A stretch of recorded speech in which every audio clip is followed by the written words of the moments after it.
De l'utopie à la réalité, oui, le décor est déjà planté. Ça va partir pour le 9e G de la francophonie à Kinshasa, la capitale de la République démocratique du Congo, dont l'ouverture se fera à ce vendredi, voulais-je dire, au stade des Martyrs de la Pentecôte à partir de 18h. Mais avant tout, déjà, c'est samedi, il sera, c'est jeudi plutôt, il sera à 16h à Kinshasa, quand le match de basketball vont commencer à 19h. Les Léopards U23 dames de la République démocratique du Congo joueront leur premier match dans ce jeu de la francophonie et contre le Tchad. La RDC est prête pour l'organisation de ces jeux, mais dans les coulisses, beaucoup de problèmes continuent qui fait couler beaucoup d'encre et de salive, comme celui concernant l'accréditation des journalistes. Vous avez suivi les réclamations des vidéos à travers les réseaux sociaux, on en parle dans cette émission.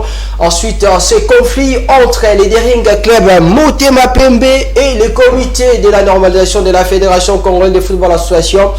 Vous le savez, au courant de cette semaine, cette affaire est arrivée jusqu'à la demi-heure où quelques dirigeants de la FECOFA ont été interpellés. Se plainte des dirigeants des Immaculés, des Daring Club Motema Pembe. Quelle analyse faire de cette affaire? On en parle dans cette émission avec des invités. Tout d'abord, à ma droite, Arnold Masengi qui fait son retour sur ce plateau de CML Télévision.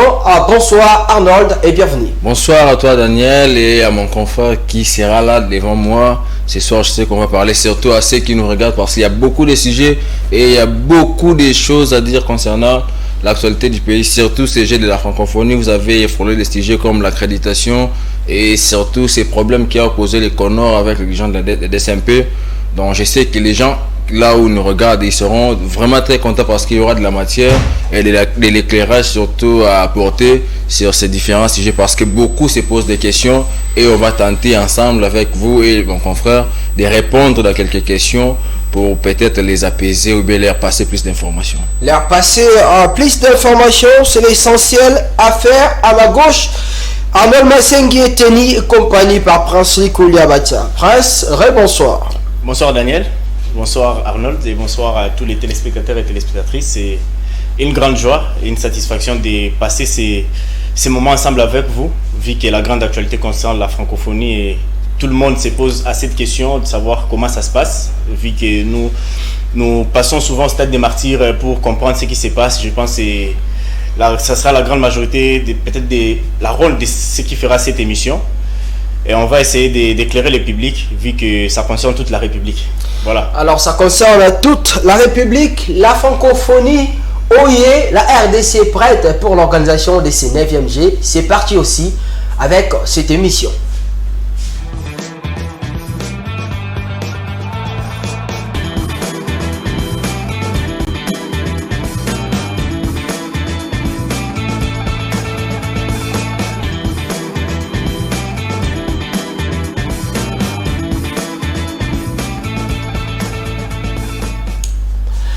Retour à cette affaire d'accréditation, on en parlera tout à l'heure.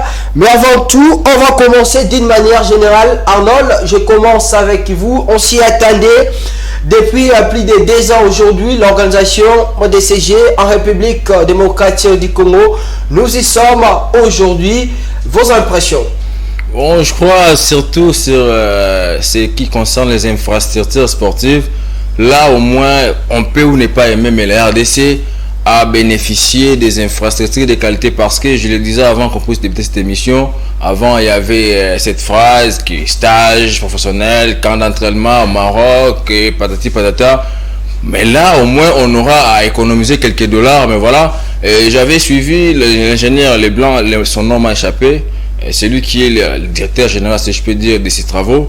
Il avait insisté sur une radio de la place concernant l'entretien. Il avait dit tout ce qu'on a fait c'est bon, mais les problèmes vont se résoudre sur l'entretien parce qu'après les jeux, il faut que tout ce qu'on a construit puisse persister, puisse être là durant des années, mais l'entretien va poser problème. Et j'arrive sur tout ce qui a été construit. Certes, on le disait même dans ces plateaux, je ne peux pas changer mes propos, dire que la RDC est prête pour ces jeux, mais voilà, comme les différentes délégations sont là, on ne peut rien faire. Mais d'une manière générale, les Congos n'étaient pas prêts pour ces jeux parce que jusqu'à ce matin, parce que avant cette émission, je viens du stade de Marseille, on continue à faire des travaux. Voilà. C'est les terrains annexes, on fait des lignes de traçage, on est en train de poser quelques histoires qu'on met pour les athlètes, les barrières, là où on saute, et puis sur l'air des jeux, il n'y a pas encore de lignes, il n'y a pas de lumière jusque-là, donc on ne sait pas si les jeux vont se jouer que pendant la journée ou bien le soir. Il y a encore des travaux partout dans des différents sites, on continue à faire des travaux, donc je crois, même demain, c'est le 28, c'est le jour de l'ouverture, mais il y a encore des travaux qui vont continuer à se faire, mais ils sont là et je m'inquiète un tout petit peu parce qu'on va loger les gens d'autrui dans des histoires que nous-mêmes nous ne maîtrisons pas, là où on n'a pas essayé, parce que 10, 30, 20 personnes par délégation pour faire circuler les images, c'est bon, mais quand ça sera 100 ou 200 personnes qui vont chanter, danser, ça peut causer préjudice, point d'interrogation, mais Dieu peut-être va nous aider qu'on ne puisse pas avoir des incidents, parce que s'il arrive des incidents, on sera doublement sanctionné parce que on a insisté là, ce n'est pas un secret, on a fait les forcing à ce qu'on puisse avoir ces jeux ici, mais d'une manière générale, bon, je suis congolais, on ne peut qu'appuyer les pays, voir ce qui va se passer, mais je ne suis pas à l'aise à 100%, étant donné que moi, congolais comme eux, on n'a pas essayé, on ne maîtrise pas trop, on n'a qu'à voir l'interview du coach burkinabé concernant l'eau, il a fallu que le coach puisse remarquer qu'on puisse aller réajuster rapidement. Donc voilà, j'ai peur pour ces gymnases et consorts, mais je crois avec Dieu on peut faire de grandes choses, mais au moins je reste sur ma soif et je reste regardant. Si au 2 ou 3 jours je vois que les jeux se passent comme prévu et qu'il n'y a pas d'incidents, peut-être on pourra, c'est parce que là c'est l'image du pays qui est en jeu, hein? Donc voilà, mais au moins je reste positif et surtout qu'on veut le vers ou pas, comme j'avais dit, les jeux vont débuter certainement demain. Alors, les jeux vont débuter sans imprévu, certainement demain. Prince Lukulia Bacha, les hostilités seront lancées avec une cérémonie officielle. Mais d'une manière générale aujourd'hui, depuis un moment, les gens déploraient l'organisation de la francophonie. On a vu Mme Serita au niveau de la construction des infrastructures. Aujourd'hui, à votre avis, l'organisation de ces jeux, parce qu'on ne doit pas rester dans cette hypothèse-là que c'est la fin qui détermine les moyens, mais les débits, est-ce que ça promet un bel avenir, par exemple? Alors, parlant des infrastructures, avant de répondre à ça, j'aimerais dire une chose. Petite pluie apporte grand vent. Voilà. Alors, nous sommes dans la ville de Kinshasa, une ville très problématique. Nous venons d'abord des différentes rumeurs, de beaucoup de choses qui sont passées. Les kidnappings, les enlèvements, tout ce que vous connaissez, les kaba et autres. Cela ternit d'abord l'image de la République démocratique du Congo. Sur le plan sécuritaire. Sur le plan sécuritaire, c'est toutes les nations qui avaient peur, sachant cette image, cette méfiance qui a circulé sur les réseaux sociaux, où on parlait des kidnappings et tout. Alors, quand j'ai dit petite pluie apporte grand vent, c'est maintenant le chef de l'État qui s'est impliqué lui-même. Il a fait des rondes sur terrain et il a insisté surtout avec les agents de sécurité afin qu'il y ait de la sécurité partout. Ça, quand même, on doit féliciter parce qu'actuellement, il n'y a pas de rumeurs à Kinshasa. Voilà. Actuellement, il n'y a pas de rumeurs, il n'y a pas tout ce qu'on sait sur les réseaux sociaux.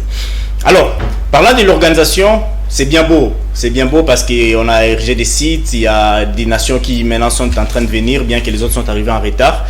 Et il y a certains travaux qui sont, je crois, à 90% presque finis. Il reste peut-être que des traçages, comme Arnaud l'a dit, des traçages. Par exemple, au niveau des gymnases jumelés et de basketball, on a vu quand même il y a des choses à refaire le plus vite que possible.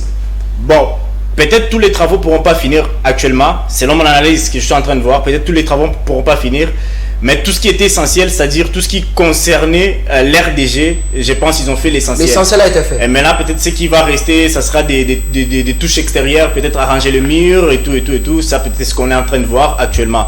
Mais tout ce qu'il y a là, ça pourrait permettre un bon déroulement. Mais l'organisation, ça donne beaucoup plus de doutes. Parce que, voilà, aujourd'hui nous parlons de la francophonie, mais c'est quelque chose qu'on devrait déjà organiser depuis très longtemps. Voilà. Depuis très longtemps, parce que la francophonie, on attend ça il y a 3 ans. Mais parce que voilà, l'esprit congolais n'a pas permis à ce que nous puissions organiser ça depuis bien longtemps. On a vu même des comités à virer dans l'organisation des sites francophonie, soi-disant qu'il y aurait des détournements des fonds alloués à l'organisation de la francophonie, d'avoir un troisième comité qui est dirigé aujourd'hui par monsieur Isidore Kwanja. Alors, l'organisation, aujourd'hui, on peut dire que ça se passe très bien. La RDC est butée dans plusieurs problèmes.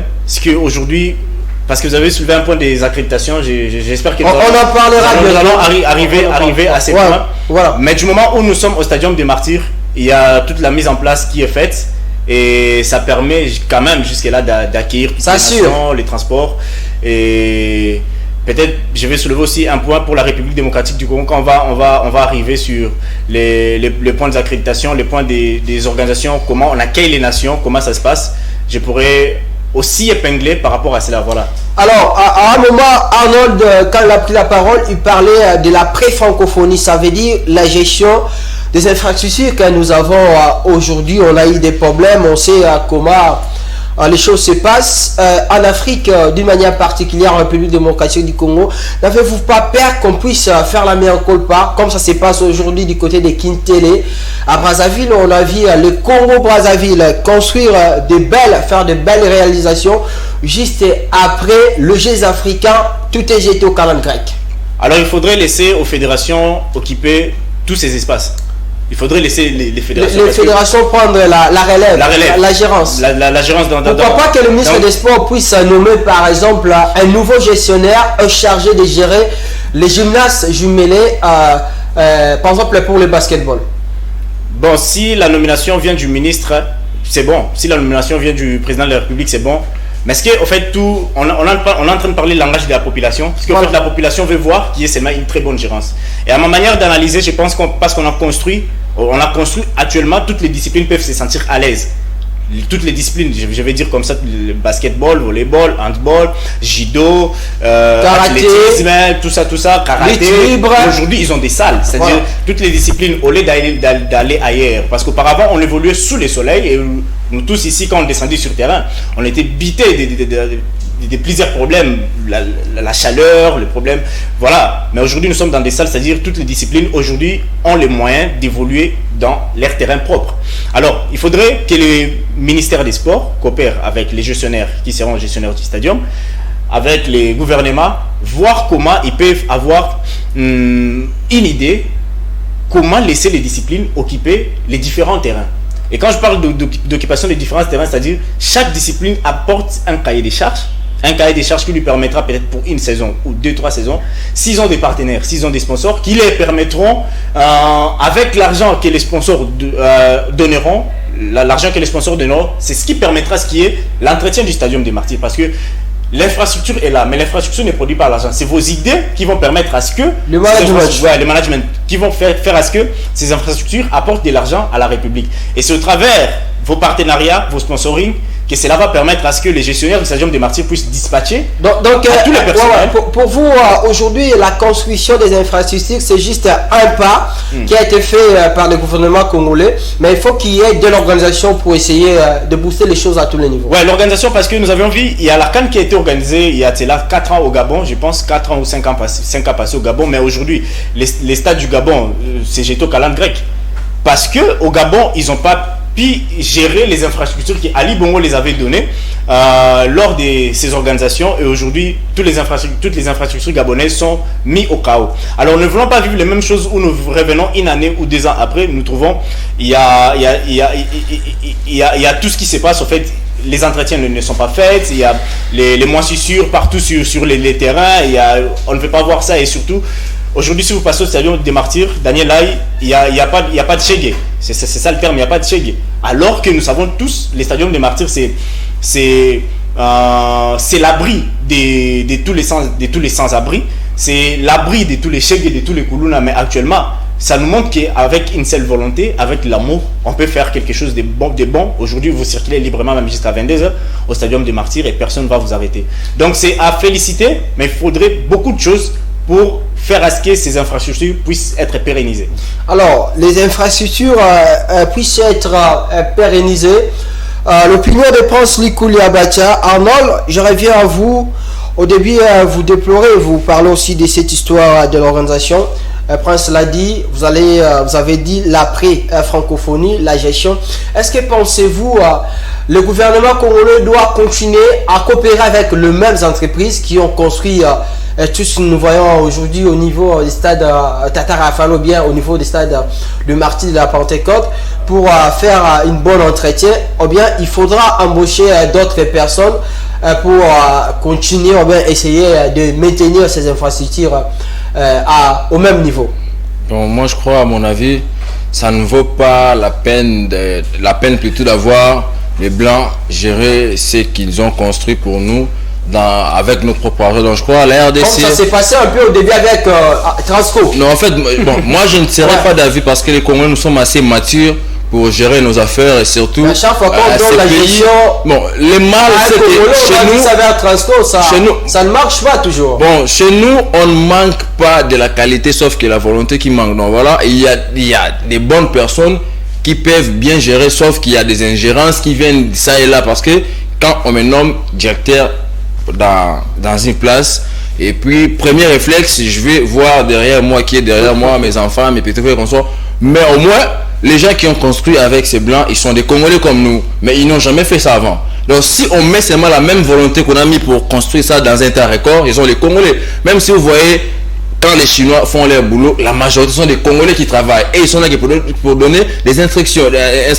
Donc je crois que ça ne manque pas de gens qui peuvent gérer, mais sauf qu'on doit mettre de la volonté. Savoir que malgré, ça ne bénéficie pas à un seul individu, à un groupe de gens, mais c'est la RDC qui en gagne. Donc si on aura cette volonté-là de dire que non, c'est notre pays, on doit regarder ça. Parce que tout ce que nous avons eu après les Blancs, ça a toujours été un fiasco après.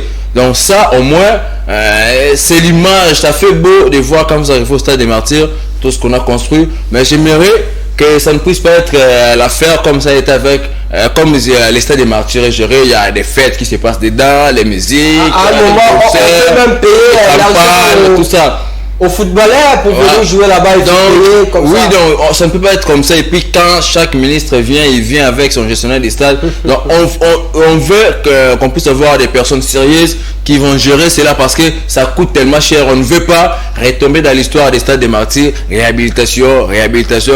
Donc on doit vraiment les entretenir, surtout. Donc on doit dispatcher les tâches. Les stades des Martyrs, il faut qu'ils puissent avoir un seul gestionnaire. Les terrains de basket, un autre gestionnaire. Les gymnases jumelés, un autre gestionnaire. Même les terrains annexes, que chacun travaille, parce que si on aura des différentes personnes, ça va créer ce qu'on appelle l'émulation, l'esprit de la concurrence. Tout le monde voudra travailler, qu'on puisse lui féliciter, qu'on puisse garder son secteur propre, et ça pourra aider. Mais surtout, mon confrère l'a dit, l'histoire des chèques et comme ça, on doit délocaliser tous ces gens-là. Qu'on ne puisse pas avoir des gens qui font tout sur place, ils pissent, ils font caca, et surtout les Maliens à des fortunes. C'est parmi des affaires. En tout cas, il faut continuer à entretenir les stades au moment où la RDC jouera. Mais bien sûr, même les Maléos à des fortunes, tous les gens qui vendent tout autour des stades. Il faut chasser tout le monde. Il faut les mettre de côté. Les stades des Martyrs, c'est un lien réservé pour les sportifs. Il y a, je crois, en RDC, même dans d'autres pays africains, on ne voit pas les Maléos, Bana Boudé, vendent comme ça, ils jettent tout pas. Non, ça ne se fait pas. Donc on doit garder ça parce que c'est l'image du pays. Quand les joueurs, peut-être si le stade des Martyrs sera homologué au mois de septembre, ils viendront jouer, beaucoup seront surpris de voir ce qu'on a construit. Donc je crois que ça bénéficie au pays et on doit très bien les entretenir pour ne pas retomber dans ce que nous décrivons à tout moment. Mais là, les étrangers sont là. Ils sont trouvés de la saleté, mais qu'ils ne partent pas avec la même image qu'ils sont venus trouver, parce qu'ils nous ont trouvé en plein chantier, on est en train de construire et les images comme ça. Oui, parce qu'il y a les reporters blancs qui sont là, qui prennent des images dans différentes et surtout les Français, on dit toujours que parmi les Gaulois, le plus barbare et le plus sauvage, les plus sauvages, ce sont des Français. Voilà, donc on doit vendre une autre image, on doit travailler l'image, travailler en collaboration et vendre la belle image ailleurs. C'est que nous félicitons ailleurs. Pourquoi pas qu'on puisse en avoir aussi chez nous et les entretenir. Je crois l'entretien sera les maîtres mots dans tout ça, parce que si on n'arrive pas à les entretenir, je sais qu'ici il y aura un seul site où il y aura du désordre, c'est à l'Inikin. Là c'est sûr, parce que là oui c'est sûr, parce que c'est un site réservé aux étudiants et les étudiants vont revenir occuper leur home et la piscine, voilà. Mais les stades des Martyrs ici et les stades Tata Raphaël, ce qu'on a construit, on doit les garder en tout cas jalousement. J'aimerais aussi émettre un point par rapport à ce qu'il a dit, parce que il a parlé qu'on puisse dispatcher plusieurs gestionnaires pour différentes infrastructures. En fait, les Congolais, il a un esprit qu'on appelle l'esprit du nombrilisme. Le nombrilisme, c'est-à-dire, c'est l'égoïsme. L'égoïsme, c'est quelqu'un qui veut tout avoir pour lui-même. C'est-à-dire, si on a un seul gestionnaire, pour toutes les infrastructures qui ont été construites, ça ne va pas marcher parce qu'il n'aura pas la possibilité de tout contrôler. Ah, voilà. Et si il contrôle tout, mais il y a quelques détails qui pourront lui échapper. Ça, mais quand vous êtes chef et que vous avez des gens qui dirigent les autres infrastructures, que vous avez délégués ou que vous avez nommés, cela vous permettra d'avoir les rapports de l'évolution de chaque infrastructure. Et s'il y aura peut-être quelque part, parce que les infrastructures, c'est comme les habits que nous portons. C'est-à-dire, peut-être il y a les boutons de ma chemise qui a été coupé ou enlevé de ma chemise, je dois les ramener. C'est ça aussi les infrastructures. Peut-être après 6 mois, il y aura peut-être quelque part où c'est abîmé, il faudrait arranger. Mais quand vous avez un gestionnaire qui fait tous ces rapports, ça va vous permettre à ce que, non, voilà, nous sommes en contrat peut-être avec l'entreprise turque qui a construit ces infrastructures. S'ils sont là disponibles et qu'ils ont toujours le matériel, ça peut nous permettre, voilà, les rapports est là, telle place ça ne va pas, il faudrait arranger. Ça va permettre à ce que ces infrastructures aient même une durée de plus de 50 ans. Et en attendant qu'on puisse construire les autres. Mais si on laisse à un seul gestionnaire, là on aura toujours le même problème et des mêmes mauvais rapports. On aura toujours les mêmes problèmes, des mauvais rapports, c'est évident, c'est inévitable, et surtout dans ce pays. La République démocratique du Congo, Massengi, je reviens à vous. Au début, au DCG, la RDC devrait normalement recevoir plus de 3200 athlètes venant de plus de 41 pays du monde qui parlent le français. Mais à un moment, au vu de tout ce qui s'est passé concernant l'organisation, les retards entrepris au niveau de la construction des infrastructures, surtout au niveau du site de Père Tata Raphaël, tout a changé et du coup on a suivi la dernière communication du ministre du porte-parole du gouvernement Patrick Mouyaya qui a annoncé que la RDC va désormais recevoir 1500 athlètes, donc de 3200 à 1500 athlètes. Quelle analyse pouvez-vous faire de ces changements brusques?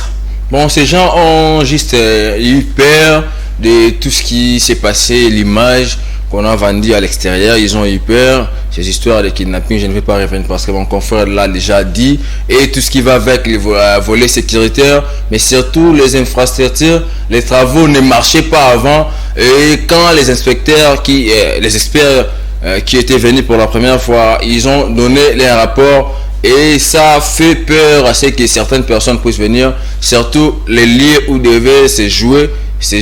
Quand je vois les stades des martyrs, à part la pelouse, aux alentours, là où il y a des lignes, la couche qui était là, on supposait que ce n'était pas suffisante et que les athlètes pouvaient se blesser. D'ailleurs, ça a été parmi l'une des raisons que la fédération, je crois, canadienne comme ça a avancé. Donc voilà, donc les infrastructures n'étaient pas au niveau, donc n'étaient pas au standard international. Et ce gars a fait à ce que beaucoup de pays puissent désister et surtout ces volets sécuritaires.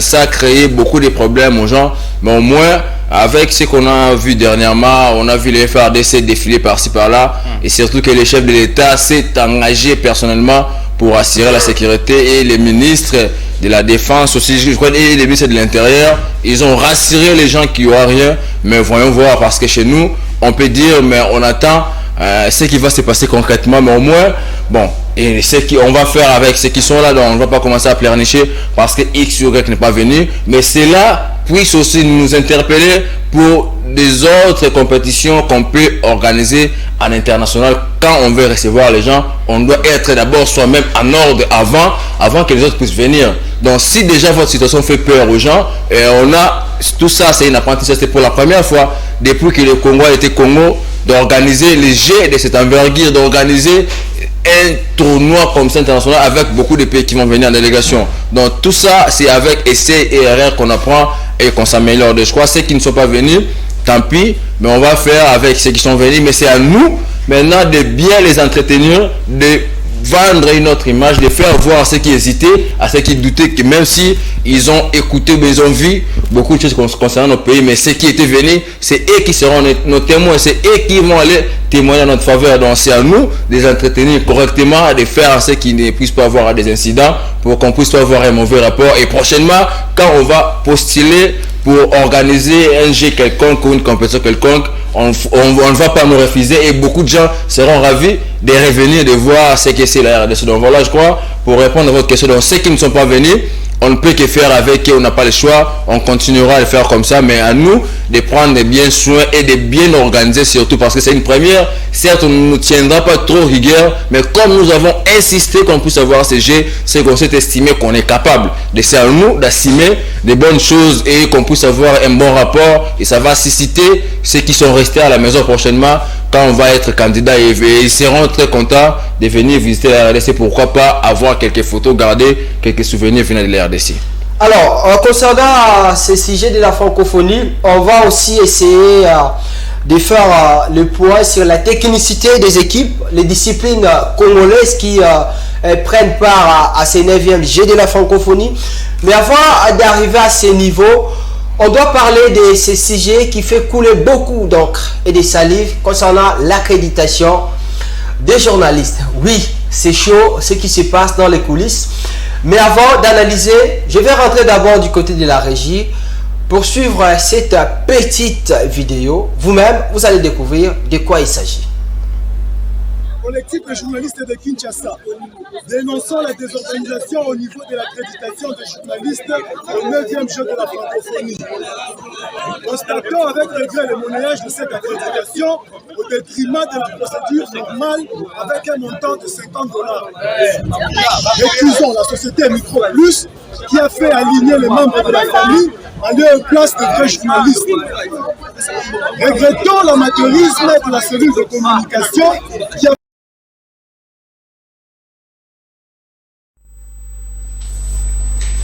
Bien, de retour sur ce plateau, vous avez suivi cette déclaration des journalistes, les boussilades pour avoir l'accréditation, alors que les sites, la cellule de communication, bien, la cellule de la presse, la francophonie, a envoyé, le site a été ouvert il y a depuis un mois aujourd'hui pour permettre demander aux journalistes de s'accréditer. Mais aujourd'hui, il faut se bousculer pour avoir les accréditations. Si vous allez au stade des Martyrs de la Pentecôte, c'est du show. 80% des journalistes congolais jusque-là ne sont pas encore accrédités. Des vrais journalistes qui s'intéressent à ces domaines au niveau de la francophonie, ça veut dire les sports et la culture. Prince Koulibatia, vous étiez sur place le mardi jusqu'à 23h. Vous avez vu ce qui s'était passé. On vient de suivre cette déclaration des journalistes de Kinshasa. Il y a à boire et à manger. De quoi il s'agit de ces côtés? Alors, merci d'abord pour la question. Il faudrait aussi éclairer l'opinion publique de ce qui se passe dans ma République parce que, Daniel, là, nous avons fait tous les journalistes. Voilà. C'est-à-dire, et même ceux qui ont étudié les journalismes politiques, tous ceux qui ont étudié les journalismes politiques extérieurs, politiques intérieures, je ne sais pas quoi, tous nous sommes journalistes, mais seulement que dans nos démarcations, nos connotations, nous nous sommes spécialisés. Ouais. On nous appelle spécialistes parce que nous avons suivi un point précis dans le domaine quelconque. Surtout le monde aujourd'hui marche avec des spécialistes. C'est ça, c'est ça la spécialisation. Voilà. Et pour ce qui concerne la francophonie, beaucoup plus c'est le sport et la culture. Point. Le sport et la culture. Dans son ensemble, en fait. Bien que on veut, voilà, vu que tout ce qui se passe, ça a un trait avec la politique parce que c'est dans la vision du chef de l'État. Mais d'abord, ce qui nous concerne ici, c'est le sport et la culture. Et ça, c'est apolitique. Alors, il y a quelques mois passés, on nous envoie des liens. Voilà, parce que c'est tout ce qui concerne les journalistes sportifs et les journalistes culturels. On nous envoie des liens, on dit voilà, postulez sur ces liens. Il faut remplir la fiche. Remplissez les formulaires tels que donnés sur les liens. Et bon, en tant que bon Congolais, en tant que journaliste, nous devions suivre la démarche selon qu'elle était demandée. C'est ce qui a été Nous avons tout rempli. Ils nous ont dit d'écrire des lettres, des lettres de provenance de nos chaînes avec signature de nos directeurs. Les lettres ont été envoyées, toutes les captures ont été faites. On a rempli et on a reçu des accusés de réception.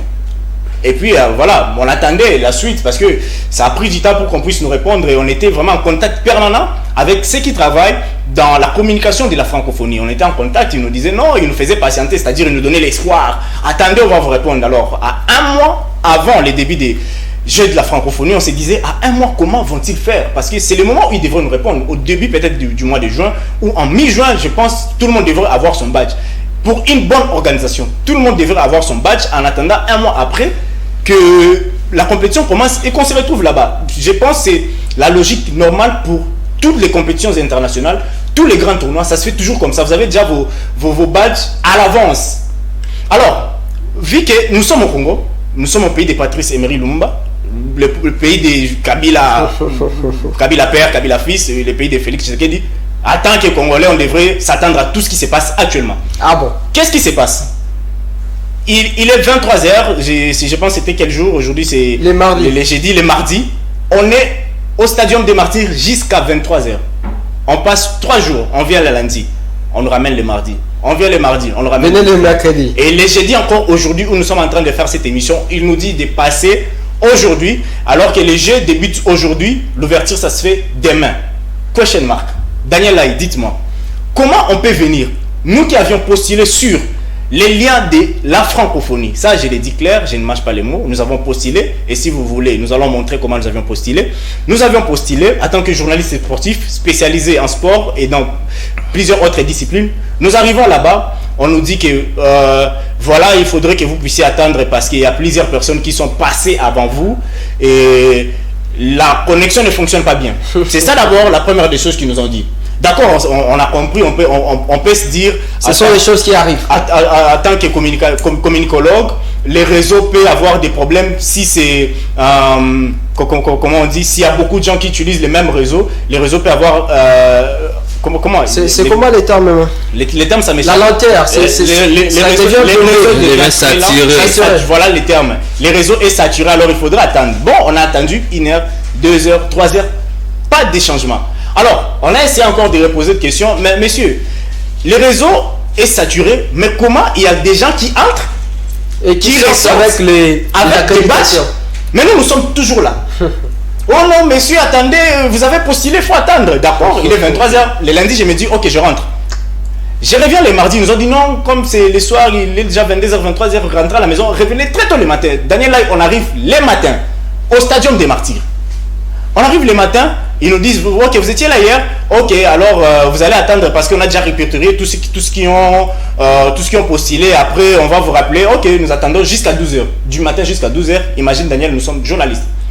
Après, je vois un mouvement qui se passe au Stadium des Martyrs. Il y a un vent de journalistes, je dis bien un vent de journalistes qui ne sont pas journalistes sportifs. Bon, je comprends, ils sont journalistes, ils ont besoin aussi de cette actualité.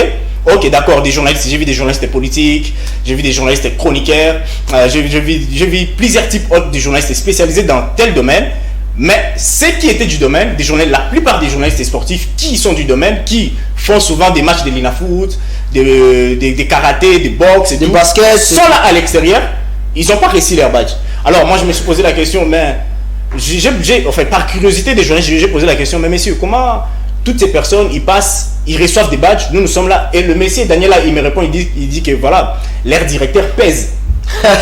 Leur directeur pèse. Ça c'est le monsieur qui répond. Oui. Il s'appelle... Non.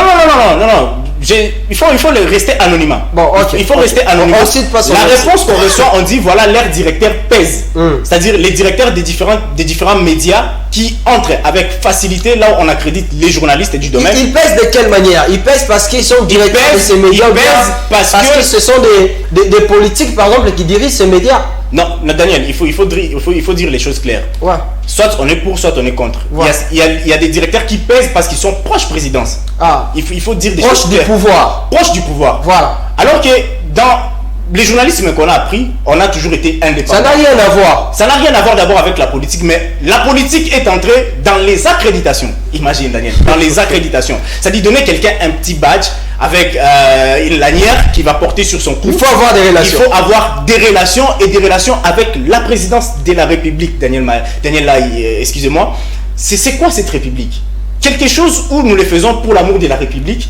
Et en plus, nous sommes du domaine. Nous maîtrisons tous les athlètes qui sont là. Nous maîtrisons les termes techniques de chaque discipline. Nous maîtrisons les parcours de chaque nation qui sera au niveau de la francophonie. Mais quelqu'un qui, voilà, il fait peut-être les journalismes de cuisine. Excusez-moi les termes, c'est une manière de banaliser. Ouais, le journalisme de cuisine, il vient, on lui donne l'accréditation pour, voilà, faire la couverture de la francophonie qui concerne plus la culture et les sports.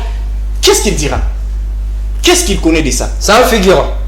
C'est ça le grand mal. C'est-à-dire, on ne veut pas laisser à ceux qui maîtrisent les domaines faire leur travail, ce qu'il faudrait.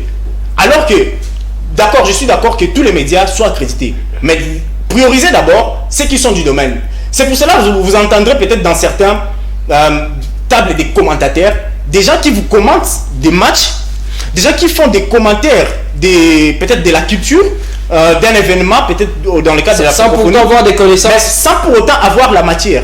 Sans pour autant avoir la profondeur dans ce qu'ils sont en train de faire. Pourquoi? Parce qu'ils sont venus d'abord, voilà, parce qu'ils ont réussi les badges et qu'ils savent que voilà, à la fin, ça sera ça.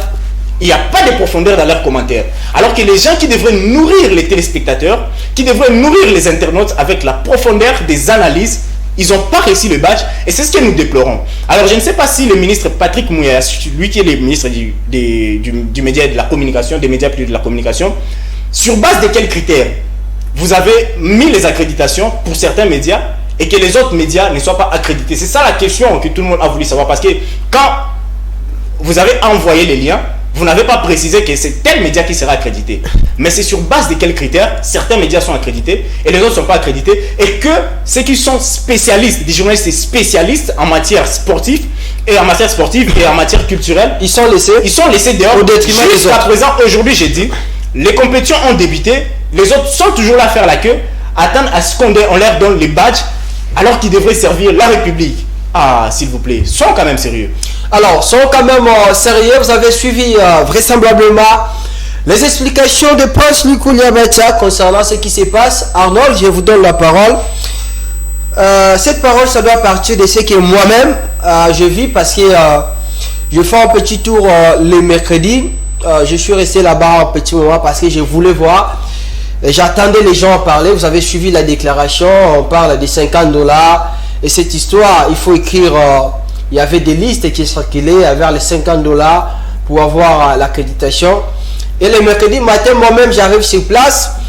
Je vois une bousculade entre les gars qui étaient au niveau des portes d'entrée et soi-disant les militants d'un parti politique que je ne vais pas citer les noms ici, venant avec une lettre de leur secrétaire, une recommandation pour leur permettre d'avoir des accréditations au détriment des journalistes qui sont là, qui font ce travail chaque jour qui passe, avoir des partis politiques comme ça, commander leurs militants, venir récupérer les accréditations à la place des journalistes. Vous, ça vous fait comment, Arnold Massingui? Bon, je crois que ça ne peut que faire mal, parce que je crois que mon confrère a eu tout le temps de parler de ces problèmes. Et quand la politique s'invite à ce genre de jeu, ça vous complique directement la tâche. Moi, j'irai encore plus loin pour dire, ce matin, on a vu même les gens de la présidence, ils exhibent la carte de la présidence et viennent récupérer l'accréditation. Donc c'est compliqué, on nous a fait passer le temps, parce que je ne vois pas l'importance du lien que nous avons envoyé pour aller demander des accréditations, parce que je vais dire à mon confrère, même ces liens-là, ce matin, on ne les reconnaît plus. Donc quand vous passez là-bas, vous dites que j'avais fait la demande d'accréditation sur les liens, il y a des personnes, on a attendu, je crois hier, on était au Palais du Peuple, on s'est vu avec le monsieur, je ne citerai pas le nom, c'est lui aussi qui est parmi les gens qui sont en train de gérer les accréditations de la presse. On s'est entretenu avec le monsieur, il nous a donné rendez-vous de venir ce matin à 7h. Et arrivé à 7h, on lui appelle, il nous donne encore le nom de notre monsieur. Allez là où se donnent les accréditations au stade des Martyrs, dites à tel monsieur, c'est un tel qui nous envoie pour retirer nos accréditations. On arrive, on a d'abord attendu les messieurs, il y avait des gardes par-ci par-là, il y avait moyen d'entrer. Il est venu, il a commencé à causer au téléphone, de tout le monde l'attendait, donc il s'en fout de nous. Les seuls uniques. Il cause au téléphone, il parle, il vous regarde, quand vous l'appelez, oh, attendez, donc quand il avait fini tout ce qu'il avait à faire, on lui demande, on se présente, non, on est tel média, non. Les accréditations de la presse, je ne les connais pas moi, c'est pas moi, donc rentrez là-bas, vous voyez tout ça. Mais au moment où il y a des gens, des partis politiques qui viennent et qui partent avec des accréditations, nous sommes les communicateurs de telle partie, ils partent avec l'accréditation. Il y a un groupe de jeunes gens qui viennent de telle partie, ils partent avec l'accréditation. Et il y a beaucoup de gens. J'ai vu même les journalistes des ACP, donc, un média officiel. Il manque les accréditations qui se prennent. Ah, voilà. Donc, ceux qui ont eu, j'ai demandé au monsieur, il nous a dit, c'est pas plus de 40% des journalistes sportifs qui ont reçu leurs accréditations. Donc, certes, il y a certains confrères qui ont eu ces accréditations, mais ils savent où, parce qu'il y a, ce matin, quand on sortait du Stade des Martyrs, on s'est vu avec d'autres confrères qui se disent, oh, non, on t'a mis 4, ah, non, on t'a mis 3, on a mis 2, vous voyez tout ça. Donc, c'est une personne, la 5 personnes, 3, 4, vous voyez, c'est un peu compliqué, donc c'est pas sérieux. Quand est-ce que les Congolais vont être sérieux, même dans les petites choses? À la fin, peut-être on n'aura pas l'argent. Tout ça pourquoi? Même on a vu l'image, les gens, les confrères qui réclament ou qui dénoncent qu'on leur demande des $50. Pourquoi? Parce qu'ils ont fait les calculs d'après les rumeurs que ces jeux vont se jouer pendant 9 jours et chaque jour équivaut à $50. Donc 50$ fois 9, ça te fait 450 et on te ravit les 50 si tu veux qu'on puisse te donner. Donc voilà, c'est un peu compliqué, c'est pas sérieux. Alors qu'en réalité, il n'y a rien en termes d'argent. Voilà, donc c'est pas sérieux. Si vous ne voulez pas que les gens puissent couvrir l'événement, surtout nous, les journalistes sportifs, ça ne valait pas la peine de nous envoyer ces liens, que les gens puissent s'enregistrer. Et il y a des confrères, j'étais avec eux ce matin, qu'ils ont reçu l'email de la confirmation. On leur a dit félicitations. Donc, quand ils ont fait la demande, on les a félicités. Donc, ils ont été retenus, mais ils se retrouvent même bredouilles sans pourtant qu'ils puissent avoir ces badges. Et je ne sais pas qui vont aller couvrir cet événement. Parce que là, et surtout ce que je déplore aussi, c'est les désordres. Parce qu'on a les stades des Martyrs, on a Tata Raphaël, on a les Nikin et tout ça. Qu'est-ce qu'ils devraient faire? S'il vous plaît, à vous continuer, je vous relance. Est-ce que c'était pas une mauvaise manière de réfléchir? Ça veut dire mélanger toutes les personnes. Mais évidemment, même lié pour l'accréditation. C'est là où je voulais arriver. Donc, c'était aussi simple de mélanger la presse et les politiciens, les bénévoles et tout ce monde-là. C'est la chose qu'ils devraient faire dans ces différents sites parce que séparé. Ici au stade de Martyrs, il y a peut-être le football, le basket. Les gens c'est qu'ils vont couvrir que le football et le basket parce qu'on ne peut pas être un nosologue. Donc il y a des gens qui maîtrisent le basket, des gens qui maîtrisent le football, des gens qui maîtrisent la natation, le cyclisme et le consorts. Voilà. Donc ceux qui s'estiment bien ou à l'aise dans une telle discipline, vos accréditations, allez les retirer. Tel site là où vont se jouer ces jeux là. Vous allez courir quoi? Les baskets, venez au stade de Martyrs. Donc si on avait fait ça, il n'y allait pas avoir des désordres. Je sais que non. Moi, la discipline où je me sens à l'aise, ça va se tenir à l'Inikin. Je vais à l'Inikin et je retire parce que c'est ce qu'on a fait avec les organisateurs. Pour eux, ils reçoivent leur badge dans les différents sites où ils sont affectés. Mais il n'y a que nous, la presse, parce qu'on ne tient pas compte des choses, on nous prête peu d'importance. Voilà. Donc, on nous a mélangé avec le tout. Et quand tu arrives là, les messieurs te bousculent, on te répond seulement. Voilà. Parce que l'histoire ne n'est pas pesée. Ce matin, quand nous sommes arrivés au stade des Martyrs, la première chose que j'ai dit quand je me suis dit, je te présente avec les confrères qu'on est journalistes, c'est les messieurs qui nous disent, ah, Bino, c'est ma Bino, ah, Canabino. Donc vous voyez, donc on vous prête moins d'importance. Or pendant des matchs, pendant des reportages, c'est ce qui fait aussi la beauté des jeux. C'est pas que voir les athlètes politiques, voilà, parce que même les matchs de Barcelone ou de Real Madrid, si on vous met seulement l'image sans son, sans le moindre mot d'un commentateur, vous trouverez le match inutile. Donc les journalistes font en sorte que l'événement aussi puisse être attrayant. Donc je ne sais pas, les gens qui vont commenter ces jeux, ils vont venir parce que la majorité des gens qui sont accrédités, ils ne maîtrisent pas l'histoire d'une manière générale. Parce qu'on ne pouvait pas éviter certaines personnes puissent participer à la fête, mais on devrait d'abord donner priorité aux gens qui font l'histoire et qui font la culture, parce que c'est nous qui sommes à la hauteur. Mais voilà, comme d'habitude en Afrique, quand on vient d'abord, parce qu'en ce moment ici on ne sait pas chez qui il faut aller demander l'accréditation. Donc ça sort de gauche à droite, on était là, on a vu un monsieur connu de ce pays, il demande à un gars, vous êtes combien? Le gars lui a dit 15. Il a dit ok, allez dans telle place, regroupez-vous à 15, je viens avec vos accréditations. Je ne sais pas, une seule personne va sortir 15 accréditations, il va venir avec. Au moment où nous avons fait des demandes, on est là, on ne sait pas qui, vous partez au sein des mentions, on vous dit rentrez au Palais du Peuple, on vous dit non, c'est compliqué, je crois, c'est déplorable. Si déjà pour les accréditations, les gens se promènent comme ça, l'accréditation c'est gratuite. Les gens se promènent. Et quand sera-t-il pour l'argent? Parce que là encore, ça va être des autres. Parce qu'il y a eu les tournois fatigables, les gens se plaignent jusqu'à aujourd'hui. Ils n'ont rien réussi. Même les joueurs n'ont pas réussi les 20 000 $. Et déjà, les accréditations qui sont gratuites comme ça, on ne vous les donne pas. Et quand viendra pour l'argent, donc ça sera compliqué. Donc tout ça, ça ternit l'image du pays. Parce que demain ou après-demain, aujourd'hui, on ne voit pas des vidéos. Mais demain ou après-demain, il y aura des vidéos qui vont sortir. Les gens vont réclamer. Et ça sera compliqué. Donc je crois que quand on veut organiser, quand on veut être sérieux, on doit d'abord commencer à les faire avec des petites choses. Parce que les choses gratuites comme ça, c'est compliqué. Arriver au stade de Marseille, tout le monde fait ce qu'il veut. Donc on vous donne juste une portion de pouvoir comme ça. Il dira 9 jours, mais vous commencez à faire souffrir vos confrères, vous commencez à faire souffrir vos compatriotes, ce n'est pas bien, donc il faut changer, ça ne vaut pas la peine. Il y a des gens qui ont passé nuit au stade de Marseille pour l'accréditation, pour la capture, mais jusqu'à aujourd'hui, ils n'ont rien réussi. Alors, à quoi bon de faire passer les gens la nuit, d'envoyer des gens ont mis des mégas, ils se sont mis la volonté. Vous leur avez aussi confirmé aussi que félicitations, vous avez été retenu, mais à la fin, on se retrouve comme ça. Donc je crois que c'est pas bien pour notre pays, aux gens qui nous regardent. Il y a que 9 jours après la francophonie, la vie va continuer. Donc je crois que ça ne valait pas la peine de nous faire souffrir comme ça à cause de l'accréditation, étant donné que ces jeux vont passer, mais nous, on va continuer à faire notre boulot. Et ceux qui sont venus, ils sont venus nous inonder au sport et ils vont partir derrière nous. On restera et on continuera à faire. Voilà. Partout et toujours, on va chuter avec ces sujets de la francophonie. Mais avant tout, Prince, vous avez 1 minute. Aujourd'hui, on voit tout ce qui se passe concernant l'organisation des CG, ces problèmes liés aux accréditations des journalistes. On a vu récemment le ministre des Sports, Kaboulo, qui avait manifesté son souhait que la RDC puisse organiser le Jeux africain. N'avez-vous pas peur qu'on puisse revenir sur les mêmes faits si on n'arrive pas à réussir l'organisation des Jeux de la francophonie avec une quarantaine de pays? Comment ferais-je avec le Jeux africain qui réunira certainement tous les pays africains? On tirera les leçons déjà à partir de l'organisation de ces Jeux de la francophonie.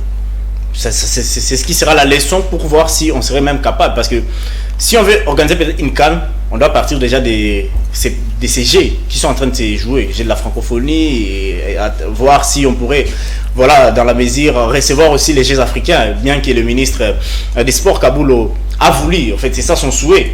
Mais est-ce que la RDC, d'abord, à partir du jeu de la francophonie, serait capable d'assumer cette responsabilité du jeu de la francophonie, c'est-à-dire ces 9 jours que les différentes nations qui sont ici en République démocratique du Congo vont passer ici? Est-ce qu'ils ne vont pas se plaindre? Est-ce qu'il n'y aura pas de couac? Est-ce que côté social, c'est bon, ils mangent très bien? Est-ce que côté sécurité, est-ce que tout se passe bien? Côté électricité, côté eau, voilà, tout ça. C'est au travers de ça, les bilans qu'on va faire à la fin, les rapports qu'on va donner au chef à la fin, c'est ce qui permettra à ce que nous puissions, dans les jours à venir, organiser les Jeux africains. Mais si du moment où les Jeux, déjà, la francophonie, ça nous fait déjà défaut, à partir des petites choses, donc on doit déjà tirer les leçons que ça sera plus pire. Peut-être pour d'autres Jeux, peut-être les cas de Jeux africains, peut-être pour INCAN, peut-être pour un CHAN, qu'est-ce serait encore? Alors, il faudrait déjà voir comment cette organisation va se passer pour revenir un peu plus tard, voilà, pour dire, ok, la RDC maintenant est capable de les recevoir, on peut continuer dans ces mêmes angles. On peut continuer dans ces mêmes angles. Les 2 minutes qui nous restent pour la fin de cette émission, on les concentre pour la technicité des équipes. On a vu depuis un moment, les gens étaient plus concentrés, et Prince Batia, sur la construction des infrastructures parce que nous étions tellement en retard. Qu'en est-il des équipes congolaises aujourd'hui qui prennent part à ces Jeux de la francophonie? Est-ce qu'il faut espérer à ces équipes? Est-ce que la RDC pourra cette fois-ci terminer ces Jeux de la francophonie avec ne fût-ce qu'une médaille d'or? Bon, Daniel, là, il faut pas être amateur dans tout ce que nous sommes en train de faire. Vous et moi, nous avions effectué une ronde au niveau du Stadium des Martyrs et nous avons vu comment est-ce qu'il y a du sérieux pour toutes les autres nations. Voilà. Parce que quand... Au niveau de la préparation. Si je parle de la technicité de la préparation, quand on voit la Côte d'Ivoire envoyer ses délégués ici, quand on voit le Maroc, plutôt la Tunisie, Madagascar, tant d'autres pays, Congo-Brazza, qui sont en train de venir ici et comment ils ont préparé et comment ils se préparent. J'ai dit, Daniel, là, aujourd'hui, il y a du couac. Il y a beaucoup à dire par rapport à la technicité, par rapport à la manière au niveau des par rapport à la manière de faire au niveau de chaque équipe, au niveau de chaque discipline surtout, il faudrait le dire. Alors, je prends le cas du basketball, Daniel Lai. Aujourd'hui, c'est vrai, les enfants vont évoluer dans une salle. mais nous n'avons jamais eu des salles auparavant. Tout à l'heure à 19h. Tout à l'heure, ils vont jouer aujourd'hui à 19h au basketball. Arnold, il est là, il connaît comment le basketball ça a évolué déjà depuis des années. Ah ouais. Alors, dans 2 semaines, on veut habituer les enfants à jouer sur les parquets. Ça serait très difficile d'aller. Chrono, seconde. Alors, on dit, ça va, on a fait une très bonne sélection. On a fait une très bonne sélection des meilleurs athlètes des Kinshasa. Parce que il y a pas une internationale parmi les athlètes qui ont été sélectionnés au niveau du Il basketball. y a une seule. Bon, voilà, il y a une seule. Laura Tilanda. Il y a une Laura seule, Tilanda, mais dont on n'a pas. Sur la liste, je ne l'ai pas vu. On n'a pas trouvé son nom sur la liste. On ne sait pas qu'est-ce qui se passe certainement. Continue. Alors, comme nous sommes en train de parler de la technicité, ces enfants n'ont jamais joué dans une salle, n'ont jamais volé même sur un parquet. Mais nous avons des nations qui, depuis des années, depuis des décennies, plusieurs décennies même, jouaient déjà dans des salles, des meilleures salles même, des salles avec normes internationales, qui viennent jouer ici. Vous allez dire, bon, nous allons les battre facilement. Non. Je prends le cas du Liban. Aujourd'hui, le Liban fait partie des nations qui vont évoluer au niveau du basketball c'est-à-dire la francophonie. Et ils ont constitué une équipe qu'ils ont préparée depuis bien avant. C'est-à-dire, eux-mêmes, ils ont anticipé la francophonie avant que nous puissions anticiper ça. Voilà. La RDC, ça fait maintenant 1 mois qu'ils ont préparé la francophonie avec les filles de la francophonie du basketball, les I-23. Mais moi, j'ai suivi la page du sport des Liban, comment ces filles ont préparé ça. Et c'était dans une très grande salle, c'était une arène, je peux dire dans ce sens. Et ils sont venus ici à Kinshasa. Dites-moi, Daniel, avec les conditions avec lesquelles ils ont préparé cette francophonie, est-ce que nous serons capables de faire face à ces filles? Mais c'est ça, le Liban, c'est une équipe. Moi, j'ai entendu certaines personnes dire, bon, est-ce qu'au Liban, on connaît le basketball, on joue le basketball. C'est une équipe qui savait être minimisée jusque-là. Non, on ne minimise pas. On ne minimise pas. Par certaines personnes. Faut jamais minimiser l'adversaire tant que tu n'as pas encore frappé les coups. Alors, on va voir aujourd'hui, au travers les matchs qui se joueront aujourd'hui, les niveaux que la RDC va nous donner, puisque moi, je parle toujours des enfants qui n'ont pas l'expérience de jouer dans des salles, ils sont habitués à jouer sur des bétons. Alors, la préparation, comment ça se fait ici à Kinshasa? Ils sont partis à Kaouka, ils sont préparés à Kaouka, et puis après une semaine et demie ou 2 semaines avant le démarrage des CG, on les a ramenés dans cette salle où il y avait beaucoup plus de poussière, parce qu'il y avait, pendant qu'ils s'entraînaient, il y avait les constructions qui continuaient toujours à se faire. Alors, dans ces conditions, croyez-vous que nous allons donner le meilleur? Peut-être ça pourrait être le cas, mais ne nous attendons pas d'abord à un résultat à 100%. Tolérons quand même, mais ne nous attendons pas à ce que ces enfants puissent donner des trop, parce que peut-être leur préparation n'était pas encore d'une grande envergure de ces jeux. Alors, une préparation pas d'une grande envergure de ces jeux. Massengui, j'aimerais que toi tu puisses commenter sur l'équipe de football de la RDC I-23. C'est la même équipe qui a joué à les tournois à Fatih Cup, que la RDC n'a pas pu gagner, remporté par les Gabon. Cette équipe va revenir en majorité, même si il y a des renforts, des joueurs venant de la Belgique qui s'ajoutent à cette équipe. Est-ce que vous trouvez quand même cohérent le niveau de cette équipe de la RDC I-23 au niveau de la francophonie? Est-ce qu'on peut faire quelque chose de génial cette fois-ci? Bon, je crois déjà ça sera compliqué parce que je vais ajouter seulement quelque chose dans ce que Batch a dit, vous savez. Et nos filles vont jouer cette fois-ci sur les parquets et jouer sur les bétons et jouer sur ce qu'on a construit nouvellement. D'abord, c'est des environnements différents et puis même ce que vous allez porter au pied. Là, je vois les chaussures. Ce ne sera pas les mêmes chaussures qu'on joue avec des bétons et qu'on sort. Donc déjà, tout ça, ça peut les influencer. Ils n'ont jamais joué dans des salles comme ça. Certes, ils ont fait des essais, mais jouer avec des gens qui sont déjà habitués dans cet environnement comme ça peut toujours vous complexer, ça peut toujours vous porter préjudice. Donc je crois que vous l'avez posé la question si la RDC va avoir des médailles. Moi je peux dire s'il y a des disciplines où on peut espérer avoir des médailles, ça peut être peut-être la boxe, les judo ou la lutte.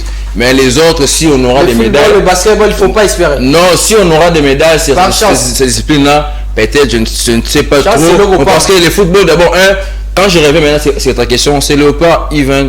Ils vont jouer avec quelle morale qu'ils vont jouer. Parce qu'ils ont fait le tournoi Fatih Cup jusqu'à aujourd'hui. Leur cagnotte de $20 000, ils n'ont jamais vu ça. Ils n'ont jamais touché.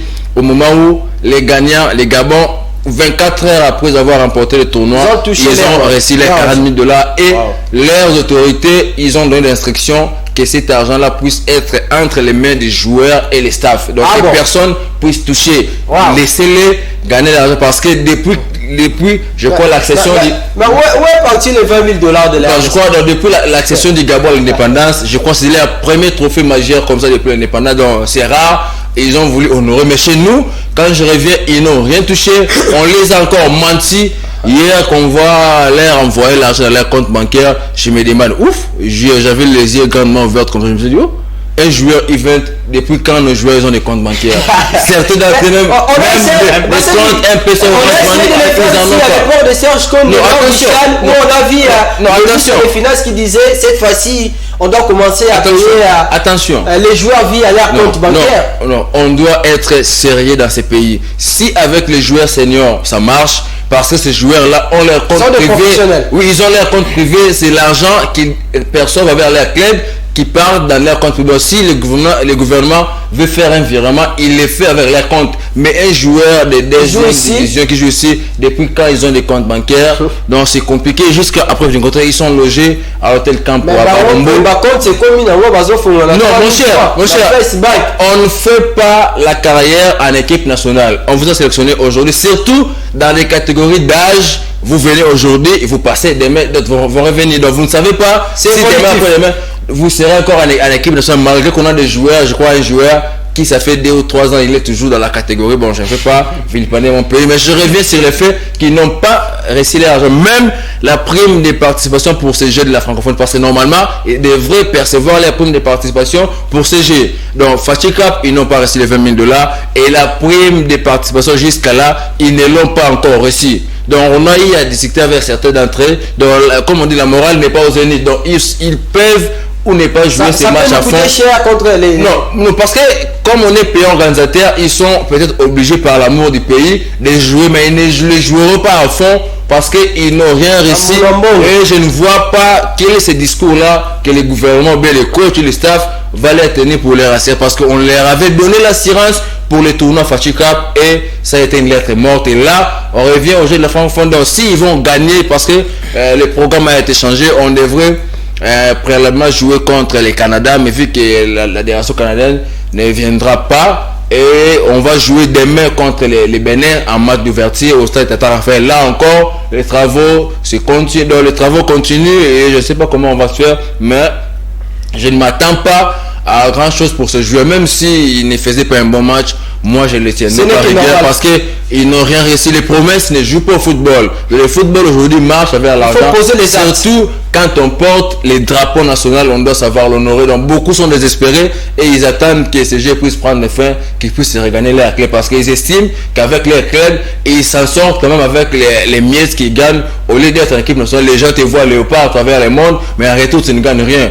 Donc je crois qu'on ne peut rien espérer pour ces joueurs et ils n'ont qu'à jouer pour l'amour du pays, parce qu'ils vont porter le drapeau national et l'argent, ils gagnent déjà l'argent avant qu'ils soient sélectionnés là-bas, ils vivaient déjà. Donc après ça, et la vie qu'on va continuer, mais je crois l'honneur du pays passe avant tout. Alors l'honneur du pays passe avant tout. Je vais vous donner la parole tout à l'heure pour clôturer l'émission, mais je vais avant cela rappeler quand même les 3 groupes au niveau du basketball pour les I-23 basket de G de la francophonie. Au niveau du pool A, on retrouve le Tchad, le Liban, la Roumanie et la République démocratique du Congo. Pool B, nous avons l'Haïti, le Sénégal, le Bénin, la République du Congo. Le pool C composé du Madagascar, du Cameroun et de la Tunisie. Pour ces jeudis, tout à l'heure, le Liban est en train de jouer au niveau des terrains 1, ça veut dire gymnase jumelé et un gymnase de 3000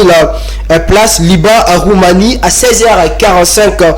Haïti va croiser la République du Congo et à 19h la République démocratique du Congo, pays organisateur de ce 9e G de la francophonie, fera face au Tchad. À même heure, le Sénégal jouera le Bénin. Le vendredi aussi, il y aura beaucoup de matchs. Et le samedi à 14h, le Cameroun dans le groupe groupe C jouera le Madagascar, le Tchad croisera la Roumanie. Pour la sélection de la République démocratique du Congo, les I-23, je le rappelle ici, 12 léopards sont sélectionnés pour CG. Je vais vous lire leur nom le plus rapide que possible. Mouka Ngindila Yaole, Chichi Mabela Naomi Divine Pembe, Naomi Bonga Andela de la formation dit Arc-en-Ciel, Kanja Sembo, Futukanaya, Matadi Kibembi de CNSS, Kitenge Malouza de l'Ineri, Grâce Basiki Mputu de la formation de CNSS, Lou Oussabo Olombe, Mambwa Manjanja, ainsi que Naomi Ayenga. Le coach c'est Ade Koko. Voilà les 12 sélectionnés pour la République démocratique du Congo qui vont jouer ce match importantissime aujourd'hui contre les Tchad. Il faudra les gagner sans pourtant avoir d'autres raisons, parce que nous sommes les pays organisateurs. Massengi, on chute avec l'émission. Est-ce que avez-vous oublié quelque chose qu'on n'a pas dit ici certainement? Ouais, je crois. On devait normalement parler de voilà. Mais l'air nous a trahi. Je sais pas. Peut-être que vous pouvez avoir quelque chose à dire en 30 secondes. Bon, je crois pour les DSMP, ils doivent mettre du sérieux, parce que si les clubs continuent ainsi, on risque encore d'avoir une aile qui vont aussi se séparer. Je crois que DSMP, dans Paul Kassembele et tous ces mondes, ils ont intérêt. Et surtout, je m'aimerais donner conseil aux Imaniens, parce qu'on a vu les images, comment ils ont agressé les gens de Conor. Certes, les dirigeants de Conor ne sont pas parfaits, mais au moins, pour moi, l'acte qu'ils ont posé au siège des Caritas, ils devraient plutôt le faire à leurs dirigeants, parce que ce sont les dirigeants qui ne veulent pas payer les dettes. Voilà. Je ne crois pas que si les dirigeants de SMP avaient payé des dettes et que l'équipe allait être sanctionnée. Donc je crois que les responsabilités sont partagées, et les gens du Conor ont une part, et aussi les dirigeants de SMP en ont une autre. Donc je crois qu'ils doivent voir comment payer les dettes, parce qu'aussi longtemps les dettes vont persister au sein de SMP, et l'équipe aura toujours du mal à évoluer et à s'en sortir, surtout sur le plan international. L'équipe aura du mal à s'en sortir sur le plan international. Presque, vous je pose une question concernant le basketball. Afro Basket Kigali 2023, l'RDC joue le premier match demain en ouverture contre le Nigeria, le champion en titre. Quelle chance donnerez-vous à cette équipe congolaise? Bon, déjà la RDC est partie à l'Afro-Basket avec des très jeunes joueuses. Je dirais à 70%, les filles congolaises qui sont au niveau du Rwanda sont constituées à 70% des jeunes joueuses qui évoluent ici à Kinshasa, puisqu'on n'a pas eu cette chance d'appeler des joueuses qui évoluent aux États-Unis et en Europe. En France et partout ailleurs. Il y a que 2 qui sont venus de l'Europe, et 2 autres sont au niveau des... Non, 3 qui sont venus de l'Europe, notamment Mariana Madi qui a rejoint l'équipe. Elle provient directement de l'Espagne. Et puis 2 qui sont au niveau de l'Afrique. Je parle notamment de Ngousou qui évolue au Sénégal. Et Feza Bongo qui évolue à Kigali, dans REC. Donc, on ne peut pas dire que voilà, nous sommes partis pour arracher, mais peut-être pour certains ça sera une expérience, et recevoir aussi peut-être une autre expérience, des expérimenter les cas de Lama Mamukoso, de Christine Ngousou qui ont déjà une expérience par rapport à ces genres de compétitions. Et dans le groupe où nous sommes, c'est le Nigeria champion en titre, ce qui veut dire que ils sont déjà partis, les Nigériens sont déjà partis favoris par rapport à nous, et il y a une nation championne qui fait partie de du groupe plutôt de la RDC, l'Égypte, qui est champion du zone Est, de la zone Est, mais aussi champion de la Coupe d'Arabe, ce qui veut dire que la RDC fait face aux championnes. Alors, quand vous jouez face aux championnes, ayez aussi la mentalité des championnes pour faire mieux. Voilà. Un message au léopard, dame. Alors, un message au léopard, Bendele Koyate, mouiller les maillots jusqu'au bout. Certes, c'est pas facile, c'est aussi l'espoir. L'espoir, c'est il faut que tout bobeta bobangam touté mutumota bang sabino. Et sachez que nous sommes aussi au pays de Paul Kagame.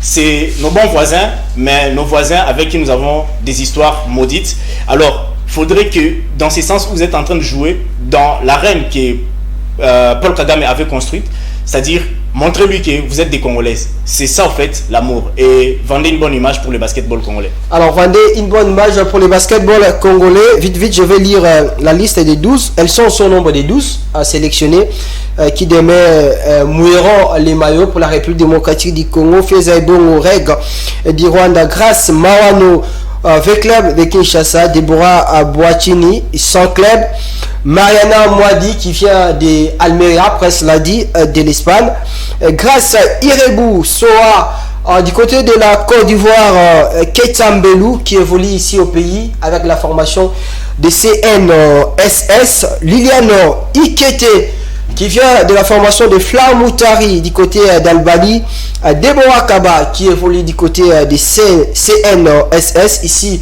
en République démocratique du Congo, Tania Alongomo, elle aussi elle évolue du côté de CNSS en République démocratique du Congo, Christiane Ngoussou qui vient de la ville de Dakar au Sénégal, ainsi que Ginette Foutila qui évolue du côté de la formation de Chartres. Là nous sommes en Ligue 2 française. Cette émission est terminée. Merci beaucoup Prince Likouliabata. Merci. Merci beaucoup à mon très cher ami Abel. Merci à toi, mais je pense souhaiter joyeux anniversaire à un frère si vous permettez. Avec un plaisir. Je crois Caravelos Nswangani, joyeux anniversaire frère, profite bien de ton jour. Voilà. Alors, joyeux anniversaire mon ami. Moi je vais terminer cette émission en souhaitant la bienvenue en République démocratique du Congo, voulais-je dire, à mon très cher ami Christiane Zaoupera qui vient du Madagascar. Elle participe au Jeux de la francophonie avec son équipe du côté du basketball. Le Madagascar qui a foulé les pieds de la République démocratique du Congo aujourd'hui. Bonne chance mon ami pour votre premier match qui vous allez jouer les samedis contre les Cameroun. À toutes et à tous, c'est un réel plaisir pour moi de vous présenter cette émission. Merci à toute l'équipe technique qui nous a tenu accompagné, le maestro Aristote Kabouya. Merci à Nathaël Kianja, les seuls et l'unique, le directeur des programmes du groupe CM13 Télévision. On va se retrouver prochainement pour un autre numéro de cette cavalcade sportive bien gagnée sur les antennes de votre chaîne. À la prochaine.